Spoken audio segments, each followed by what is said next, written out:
Hi, I'm Shari, the founder of LivingWithHearingLoss.com, an online community for people living with hearing loss and tinnitus. It's hard to explain hearing loss to people who haven't experienced it themselves.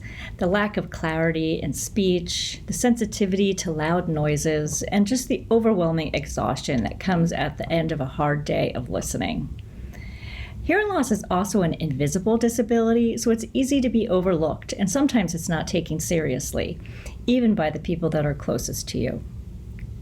But it can have a huge impact on your life and the lives of people that you love. Here are the 5 things that I wish everyone knew about hearing loss. Number 1 is hearing loss is exhausting. When you have hearing loss, listening takes work. It does not happen in the background. The best way that I can explain this is the analogy of a game board from the Wheel of Fortune.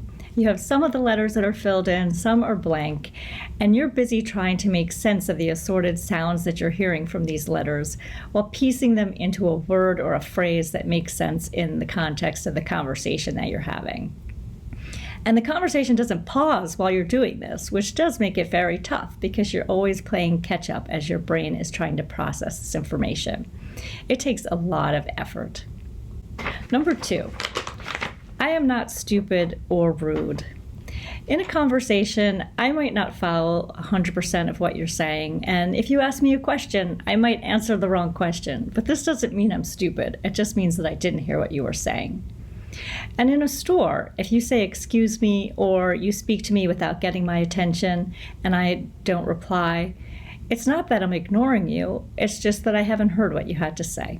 Third is that hearing aids do not work like glasses. Glasses miraculously take an image that's fuzzy and turn it into something crisp and clear. And unfortunately, hearing aids don't work that way. They just amplify sounds. They don't make them crisper or clearer. And this can make it even harder to understand in certain situations because hearing aids don't distinguish among the sounds, meaning that they amplify the background noise, like clattering dishes or an air conditioning that's running, in addition to the more important speech sounds. And like I said, this can make it harder to follow a conversation in certain situations. Number 4 is I do not need you to speak for me. If I haven't heard a question that somebody asked, please just repeat it for me so that I can answer for myself. And 5th, a few simple tricks can go a long way. Please be sure to get my attention before speaking and make sure I can see your lips so that I can do speech reading. Please don't talk to me from another room and speak clearly and at a reasonable pace so that I can follow and process along as we have the conversation. I am doing my best and working as hard as I can, and when you follow these tips, it shows me that you're trying your best as well. So what would you add to my list? Join the conversation at livingwithhearingloss.com. I hope to hear from you soon.